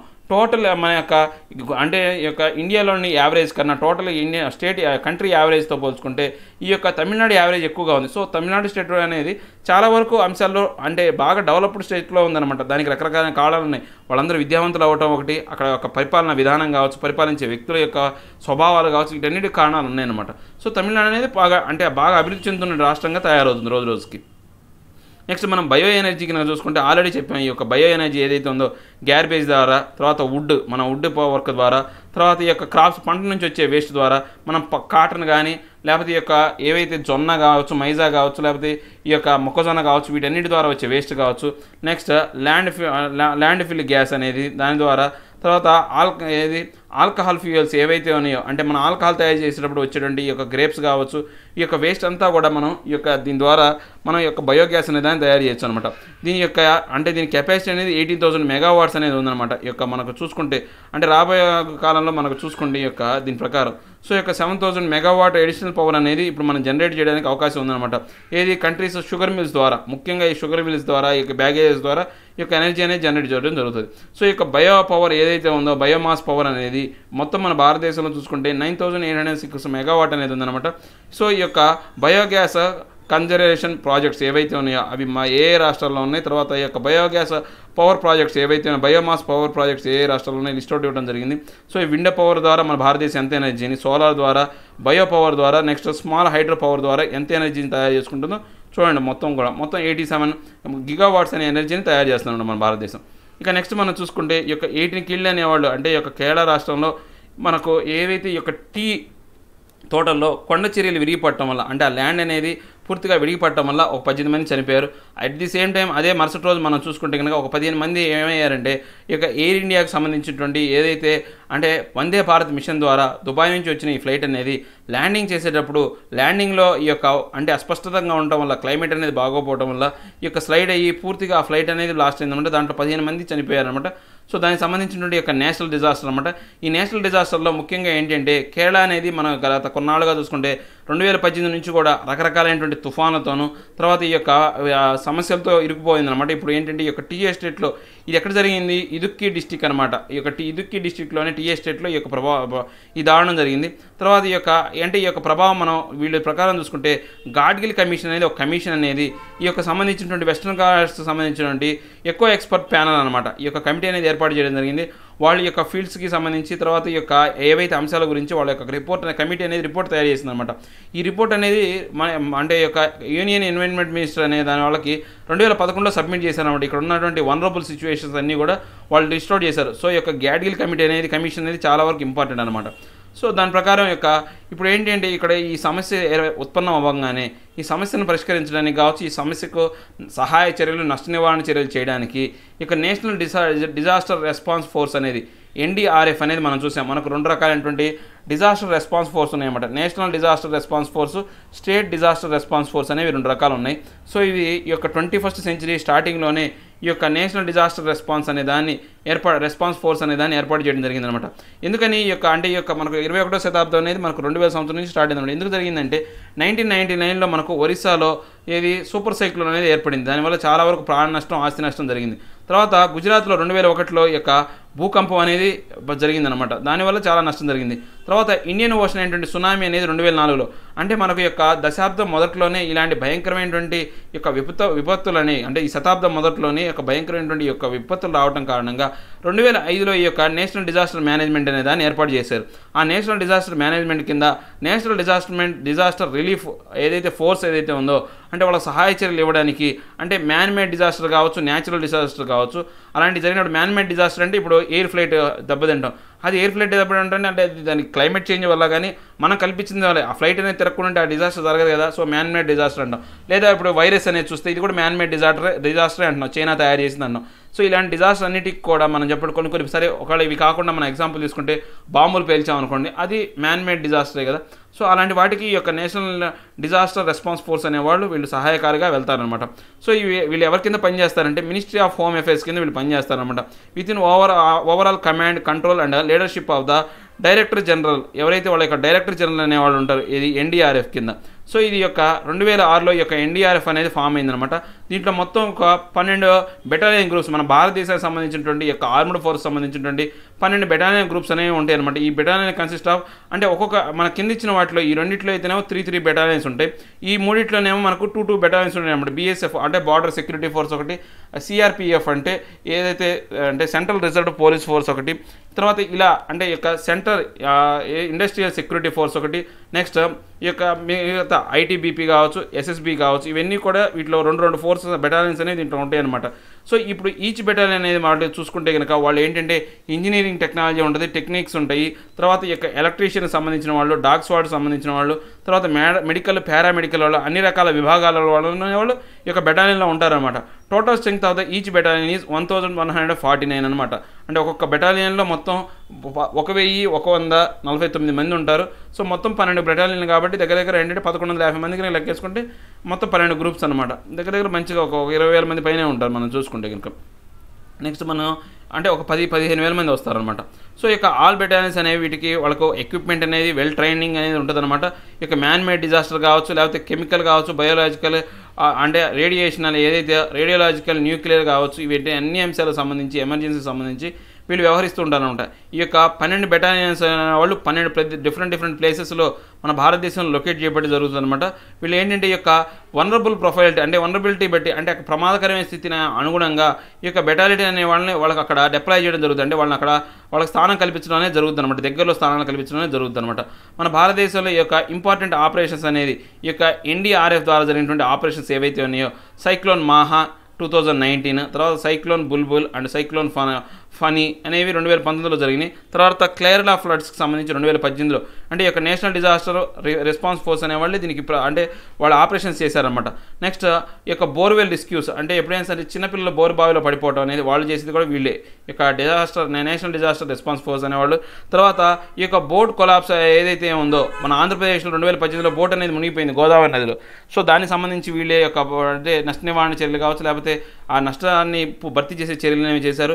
తర్వాత ఈ యొక్క ఏదైతే ట్రైన్ యాక్సిడెంట్ సంబంధించి బిల్డింగ్ కొలాప్స్ కావచ్చు, ట్రైన్ యాక్సిడెంట్ సంబంధించి కూడా వీళ్ళే యొక్క ప్రభావవంతంగా వాళ్ళకి హెల్పింగ్ ఆపరేషన్ చేస్తారు, రెస్క్యూ ఆపరేషన్స్ అనేవి చేస్తారనమాట. సో ఇక మనకు ఇంటర్నేషనల్గా మనం చూసుకుంటే 2011లో వచ్చినటువంటి జపాన్లో వచ్చినటువంటి సునామీ కావచ్చు, నేపాల్ ఎర్త్క్వేక్స్ 2015లో కూడా ఆ దేశాలకు వీళ్ళు సహాయకారులుగా వెళ్ళారన్నమాట సహాయం చేయడానికి. సో దాని ప్రకారం ఈ యొక్క క్వశ్చన్ అనేది ఇవ్వడం జరిగింది. సో ఈ క్వశ్చన్స్ అనేవి మనం లాస్ట్ డిస్కస్ చేద్దాం. So next TJ covers SC to wait for NBA PCA responses అంటే ఈ యొక్క న్యూస్ బ్రాడ్కాస్టింగ్ స్టాండర్డ్స్ అథారిటీ అనమాట. ఇది ఎక్కువగా మనం చెప్పాలంటే ఈ యొక్క ప్రెస్కు సంబంధించిన అనమాట. చీఫ్ జస్టిస్ ఆఫ్ ఇండియా అనే అతను ఈ యొక్క ప్రెస్కు సంబంధించినటువంటి ఈ యొక్క ఏదైతే అంశానికి సంబంధించి కొన్ని అంశాలు అనేది చెప్పడం జరిగిందనమాట. దాని గురించి మనం ఇప్పుడు డిస్కస్ చేద్దాం. ఈ యొక్క ప్రెస్ కౌన్సిల్ ఆఫ్ ఇండియా అనేది ఫస్ట్ ఎప్పుడు సెటప్ చేశారంటే 1966లో సెటప్ చేయడం జరిగిందనమాట. సో దీన్ని ఏంటంటే ఫస్ట్ ప్రెస్ కమిషన్ అనే అంటాం అనమాట దీన్ని. సో దీన్ని తర్వాత ఏంటంటే 1978లో దీన్ని ప్రెస్ కౌన్సిల్ ఫంక్షన్స్ అనేవి ప్రెస్ కౌన్సిల్ యాక్ట్ ద్వారా దీన్ని ఏర్పాటు చేయడం అనేది జరిగింది. ఇది ఒక స్టాచ్యూటరీ బాడీ అంటే ఈ యొక్క మనం ఆల్రెడీ చెప్పుకున్నాం పార్లమెంట్లో ఒక యాక్ట్ రూపంలో వచ్చే అన్నీ కూడా మనం ఏమంటారంటే స్టాచ్యూటరీ బాడీస్ అంటామంట. ఇది క్వాజీ జ్యుడిషియల్ అంటే అర్ధ న్యాయ వ్యవస్థ అనమాట. జ్యుడిషియల్లో అంటే సగభాగం న్యాయ సిద్ధాంతాలు అనేవి దీంట్లో ఉంటాయి అనమాట. సో ఈ యొక్క మన ఫంక్షన్ అనేది చూసుకుంటే కనుక వీళ్ళందరూ కూడా వాచ్ డాగ్స్ అనమాట. ప్రెస్కు సంబంధించినటువంటి వాచ్ డాగ్స్ వీళ్ళు. ఏవైతే ఈ యొక్క ప్రెస్కి సంబంధించినటువంటి ఏవైనా అవకతవకలు జరిగినా కానీ ఆ ప్రెస్ ఇన్ఫర్మేషన్ వాళ్ళని వాచ్ చేయడానికి, లేకపోతే ఫర్ ద ప్రెస్ అంటే ప్రెస్కి ఏమైనటువంటి ప్రమాదం కలిగించే పరిస్థితి వచ్చినా దాన్ని వాచ్ చేస్తారు. బై ప్రెస్ కోసం చేస్తారనమాట వీళ్ళు ఏది చేసినా కానీ. Next educate. సో మనం చూసుకుంటే కనుక వీళ్ళు కంప్లైంట్స్ తీసుకుంటారనమాట. ఈ యొక్క వైలెన్స్ అగెనిస్ట్ వాళ్ళ ద్వారా జరిగినటువంటి వైలెన్స్, ప్రెస్ వాళ్ళ జరిగినటువంటి వైలెన్స్, లేకపోతే ఈ యొక్క ఎథిక్స్ అనేవి కానీ ఏమైనా దెబ్బతిన్నా, లేకపోతే ప్రెస్ వాళ్లకు ఫ్రీడమ్ కానీ ఈ యొక్క ప్రెస్ సంబంధించినటువంటి వైలేషన్స్ అనేవి జరిగితే కనుక వీళ్ళకి సంబంధించినటువంటి యొక్క కంప్లైంట్స్ అనేవి తీసుకుంటారనమాట. ట్విన్ ఫోల్డ్ ఫంక్షన్స్ అనేవి ఉంటాయి అనమాట. ఈ యొక్క ఫ్రీడమ్ అంటే preventing the freedom of press, ఏదైతే ఈ యొక్క పత్రికా స్వాతంత్ర్యాన్ని దెబ్బతీసే విధంగా ఏవైతే చర్యలు ఉంటాయో వాటికి వ్యతిరేకంగాను, తర్వాత maintaining and improving the standards of the press అంటే ఈ యొక్క ప్రెస్కు సంబంధించినటువంటి యొక్క స్టాండర్డ్స్ కావచ్చు, లేకపోతే ఈ యొక్క ఇంప్రూవ్మెంట్స్ అనేవి చేయడానికి వీళ్ళు చర్యలు తీసుకుంటూ ఉంటారనమాట. సో ఇక మన నెక్స్ట్ సామా powers that of a civil court advisory role. So ఇప్పుడు మనం ఆల్రెడీ దీన్ని ఏమన్నామంటే అర్ధ న్యాయ వ్యవస్థ అన్నాం. సో ఇది ఎలా అంటే ఈ యొక్క సివిల్ కోర్ట్ ఎలా వ్యవహరిస్తుందో అలాంటి విధానాలే దీంట్లో కూడా వ్యవహరిస్తూ ఉంటుంది అనమాట. సో దీని ప్రకారం ఏంటంటే ఇది ఒక అడ్వైజరీ రోల్ని పాటిస్తూ ఉంటుంది అనమాట. ఈ యొక్క ప్రెస్ సంబంధించినటువంటి ఈ యొక్క ప్రివెన్షన్ సంబంధించినటువంటి కొన్ని ఇన్ఫర్మేషన్ సంబంధించి వీళ్ళు సలహాలు ఇవ్వడం జరుగుతుంది అనమాట. దీనికి చైర్మన్గా మనం చూసుకుంటే ఈ యొక్క సిట్టింగ్ జడ్జి ఎవరైతే ఉంటారో, సిట్టింగ్ ఆర్ రిటైర్డ్ జడ్జి ఎవరైతే ఉంటారో ఆ యొక్క ఎవరు సుప్రీంకోర్టుకు సంబంధించినటువంటి సిట్టింగ్ ఆర్ రిటైర్డ్ జడ్జి అనే అతను ఇక చైర్మన్గా అపాయింట్ చేయడం జరుగుతుంది. దీంట్లో మొత్తం 28 మెంబర్స్ అనేవాళ్ళు ఉంటారనమాట. సో ఇక దీంట్లో ఏంటంటే ప్రెస్, తర్వాత హౌస్ ఆఫ్ పార్లమెంట్ ఈ యొక్క మెంబర్స్ అనేవాళ్ళని చూసుకుంటే కల్చర్, లిటరేచర్, లీగల్ ఫీల్డ్, తర్వాత ఈ యొక్క సాహిత్య అకాడమీ, తర్వాత university grants commission, bar council of India సంబంధించిన వాళ్ళు దీంట్లో మెంబర్స్గా ఉండే అవకాశం ఉంటుందన్నమాట. సో ఇక న్యూస్ బ్రాడ్కాస్టర్స్ అసోసియేషన్ అనేది NBA అనే దాన్ని చూసుకుంటే ఏంటంటే ఈ యొక్క రిప్రజెంటేటివ్స్ ప్రకారం ఏంటంటే ఈ యొక్క ప్రైవేట్ టెలివిజన్ సంబంధించినటువంటి న్యూస్ కావచ్చు, లేకపోతే కరెంట్ అఫైర్స్ సంబంధించినటువంటి ఈ బ్రాడ్కాస్టర్స్ అనేవాళ్ళు ఈ యొక్క న్యూస్ బ్రాడ్కాస్టర్స్ అసోసియేషన్లో భాగవస్తులై ఉంటారనమాట. సో ఇటు ఏంటి అంటే రోజుగారు అంటే వాయిస్ రూపంలో కావచ్చు, న్యూస్ రూపంలో కావచ్చు, ఈ కరెంట్ అఫైర్స్ అంటే ప్రపంచంలో ఏ అంశాలు జరుగుతున్నాయనేవి బ్రాడ్కాస్ట్ చేస్తూ ఉంటుంది అనమాట. ఇండియాలో మనం చూసుకుంటాం press information bureau of India అని ఇలా రకరకాల అనేవి మన భారతదేశంలో ఉన్నాయన్నమాట. సో ఇక్కడ funded entirely by its members. దీంట్లో ఎవరైతే మెంబర్స్ ఉంటారో ఆ మెంబర్స్ అనేవాళ్ళే దీనికి ఫండింగ్ అనేది ఇవ్వడం జరుగుతుంది అనమాట. 26 leading news and CA broadcasters. దీంట్లో మొత్తం ఏంటంటే 26 మెంబర్స్ ఎవరున్నారంటే 26 leading news reporters news channels కావచ్చు, లేకపోతే యొక్క CA అంటే కరెంట్ అఫైర్స్ బ్రాడ్కాస్టర్స్ అనేవాళ్ళు ఉన్నారనమాట. So presents A unified and credible voice before government అంటే వీళ్ళు ఏంటంటే సరైనటువంటి ప్రభుత్వం తరపున సరైనటువంటి యొక్క వాళ్ళ యొక్క గళాన్ని విప్పుతూ ఉంటారనమాట. అంటే ప్రభుత్వం చేసే చర్యలు కావచ్చు, ప్రభుత్వ పథకాలు కావచ్చు, అలాంటి వాటిని, తర్వాత matters that effect the growing industries అంటే ఈ యొక్క ఇండస్ట్రీస్ ఎలా పెరుగుతున్నాయనే అంశాన్ని కూడా వీళ్ళు రిలీజ్ చేస్తూ ఉంటారనమాట. సో దాంతోపాటు వీళ్ళ యొక్క ఆబ్జెక్టివ్స్ అనేది లిస్ట్ అవుట్ చేయడం జరిగింది, ఒకసారి చెక్ చేయండి మీరు. సో ఈ యొక్క న్యూస్ బ్రాడ్కాస్టింగ్ స్టాండర్డ్స్ అథారిటీ, ఈ యొక్క న్యూస్ బ్రాడ్కాస్టింగ్ స్టాండర్డ్ అథారిటీ అనేది మనం చూసుకుంటే ఇది ఒక ఇండిపెండెంట్ బాడీ అనమాట. దీన్ని న్యూస్ బ్రాడ్కాస్టర్స్ అసోసియేషన్ అనే వాళ్ళు ఏర్పాటు చేయడం జరిగిందనమాట. ఎందుకని స్టాండర్డ్స్ అనేవి మెయింటైన్ చేయాలి. న్యూస్ అనే దాంట్లో ఒక రకమైనటువంటి అంటే ఒక ప్రభావవంతమైన స్టాండర్డ్స్ ఉండాలి. ఎలాంటి స్టాండర్డ్స్? అవి గవర్నమెంట్ సరైన దారిలో పెట్టి ప్రజాహితమైనటువంటి పాలన చేయడానికి అనుకూలించే విధంగా ప్రభుత్వం అనేది వ్యవహరించాలన్నమాట. సో అలాంటి స్టాండర్డ్స్ అనేది నెలకొల్ప చేయడం కోసమే ఇలాంటి న్యూస్ బ్రాడ్కాస్టింగ్ స్టాండర్డ్స్ అథారిటీ అనేది ఉందన్నమాట. సో మన యొక్క టాస్క్ ప్రకారం చూసుకుంటే ఈ యొక్క అంటే పూర్తిగా ఈ యొక్క కంప్లైంట్స్ అనేవి ఈ యొక్క బ్రాడ్కాస్ట్కి సంబంధించినటువంటి యొక్క కంప్లైంట్స్ కావచ్చు, వాటన్నింటినీ కూడా మీరు దృష్టిలో పెట్టుకుంటారనమాట. సో ఈ యొక్క అడ్మిషన్ కోడ్స్ ప్రకారం చూసుకుంటే వీటి యొక్క ఎథిక్స్ కావచ్చు, బ్రాడ్కాస్టింగ్ స్టాండర్డ్స్ కావచ్చు, ఏవైతే ఉన్నాయో వాటిని యొక్క వైలేటరీ డౌన్వర్డ్ కాకుండా ఈ యొక్క న్యూస్ బ్రాడ్కాస్ట్ అసోసియేషన్ అనేది ఆ యొక్క మెంబర్స్ అనేవాళ్ళు జాగ్రత్తగా చర్యలు తీసుకుంటారనమాట. సో వాళ్ళు ఏంటంటే సెల్ఫ్ రెగ్యులేటరీ దెమ్సెల్వ్స్ అంటే వాళ్ళే కాపాడుకునే విధంగా చేస్తారనమాట. సో ఇక్కడ మనం చూసుకుంటే డే టు డే అనేది ఆపరేషన్స్ అనేవి ఈ యొక్క బ్రాడ్కాస్టర్స్ ఏవైతే ఉన్నాయో వాటిలో వీళ్ళ యొక్క ఇన్వాల్వ్మెంట్ అనేది ఉంటుందన్నమాట. దాంతోపాటు ఈ యొక్క ప్రోగ్రామింగ్ కావచ్చు, ప్రీ క్లియర్ కావచ్చు, ప్రీ సెన్సార్ కావచ్చు, ఈ యొక్క అన్ని అంశాలు అనేవి కావచ్చు, కంప్లీట్ క్రియేషన్ కావచ్చు, ఈ యొక్క ఎడిటోరియల్ ఇండిపెండెన్స్ అనేది ఏవి కూడా దీంట్లో ఉండవు. అంటే ఈ యొక్క ఏవైతే కొన్ని మనం ఉంటాయి కదా, ఏదైతే సెన్సార్లో అలాంటివి ఏమి ఉండవు అనమాట ఈ బ్రాడ్కాస్టింగ్కి సంబంధించి. సో ఈ యొక్క ఎడిటోరియల్ ఇండిపెండెంట్ అనమాట. ఈ యొక్క ఎడిటోరియల్ ఏదైతే ఉందో దానికి ఇండిపెండెంట్గా వ్యవహరించే అధికారం అనేది దీనికి ఉంటుంది అనమాట. సో ఇవండి ఈరోజు హిందూలోని టోటల్ న్యూస్ అనాలిసిస్. ఈరోజు మన యొక్క లాస్ట్ సెషన్ అయినటువంటి ప్రాక్టీస్ క్వశ్చన్స్ అనేది ఒకసారి చూద్దాం. సో మన ఫస్ట్ క్వశ్చన్ చూసుకుంటే కనుక consider the following statement regarding the national disaster response force. It was established under the Disaster Management Act 2005 to respond to natural as well as man-made disasters and during chemical, biological, radial and nuclear emergencies. కరెక్టే కదా, ఇది 2005లో ఏర్పాటు చేయడం జరిగింది. Natural man made అని చెప్పుకున్నాం కదా examples సహా, ఇది కరెక్టే. It is headed by the prime minister of India. Headed by prime minister కాదు, అది హోమ్ అఫేర్స్ వాళ్ళు ఉంటారనమాట, ఇది అథారిటీస్ వాళ్ళు ఉంటారు. సో ఇది రాంగ్. సో మనకు ఆన్సర్ ఈజ్ వాడు ఏమని అడిగాడు, కరెక్ట్లీ మ్యాచ్డ్ అన్నాడు. కరెక్ట్ స్టేట్మెంట్ అనమాట. First is the right option. So మన నెక్స్ట్ క్వశ్చన్ చూసుకుంటే with reference to the news broadcasting standards authority NBSA consider the following statement. It is a independent body setup by the press council of India. Press council of India కాదండి, national broadcasting authority ఏదైతే ఉందో NBA అనేవాళ్ళు దీన్ని ఏర్పాటు చేయడం జరిగింది. NBSA అని NBA వాళ్ళు అసోసియేషన్, నేషనల్ బ్రాడ్కాస్టింగ్ అసోసియేషన్ ఏదైతే ఉందో వాళ్ళు ఏర్పాటు చేయడం జరిగిందనమాట. So it అడ్మినిస్ట్రేట్స్ the codes of ethics and broadcasting standards. అంతే కదా, కోడ్స్, ఎథిక్స్, బ్రాడ్కాస్టింగ్ స్టాండర్డ్స్ని చూడడానికి ఆల్రెడీ దీని పేరులోనే ఉందన్నమాట స్టాండర్డ్ అథారిటీ అని. సో ఇది ఎథిక్స్ స్టాండింగ్స్ చూస్తుంది, ఇది కరెక్ట్. సో మనకు వాడు ఏమంటే కరెక్ట్ స్టేట్మెంట్ అడిగాడు, only 2 is the right option, B is the right option మనకు.